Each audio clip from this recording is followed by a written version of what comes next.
Definitely, there has been several differences. One of the differences that readily comes to my mind is that I remember that players there actually, it's like they actually love the national team more. So they want to represent Nigeria, even though they putting on that jersey. Putting on that jersey, they respected it the more. And you could see from the way they played, even though there were issues too around people who were forming mafia in the Super Eagles and those who were like a bicycle in their approach. But for the most part, you will see that we had players of the country who treasured the privilege of putting on the shirt and representing the country. Today, it is more of like a business thing.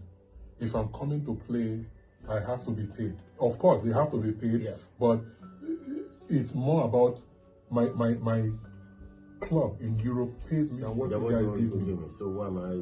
So who am I to kill myself, to bend myself over for you? Because I get paid, that's where my income comes from. This is just something. And we have players that if they don't play for the Super Eagles, they don't worry. They might as well change nationality and play for a European team, and they don't care about Nigeria. But then people were more zealous about donning the Nigerian jersey.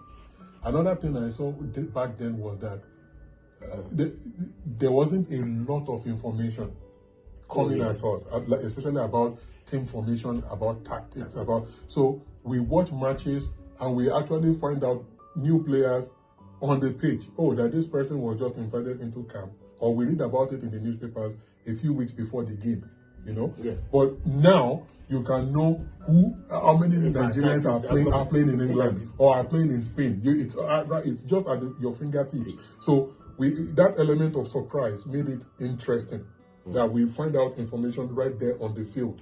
You know, we don't have a workload of information coming at us through the internet. There are some things that we discover just on the flow of it, on the go. So, but what is most concerning to me is that our football national level has declined a lot.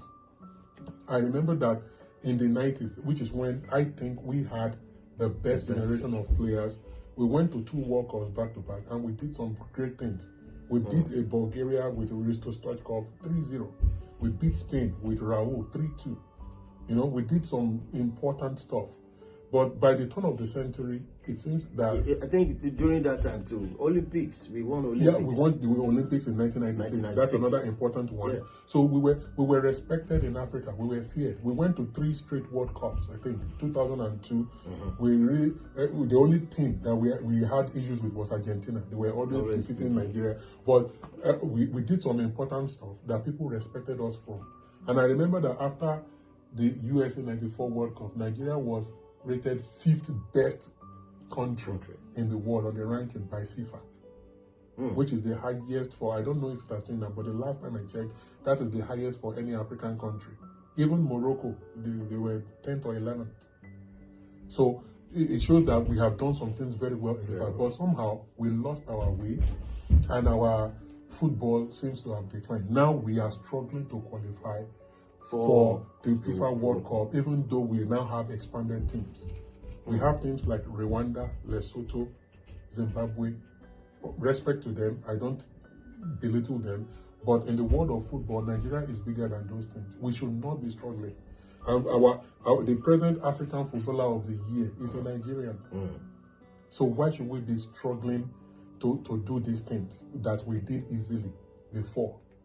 So a lot of questions, and I cannot exonerate the NFF, because part of this issue, this mess, it comes from them. A lot of players have played for the Super Eagles who are not supposed to be there, and there are those who are supposed to be there but are not there for one reason or the other. So we need to do a total cleanup to put our house in order and to get the best from our players. We want them to see that playing for Nigeria is not, we are not doing them a service. It is a privilege that they have to cherish, and they give their best the way they give for their club sides.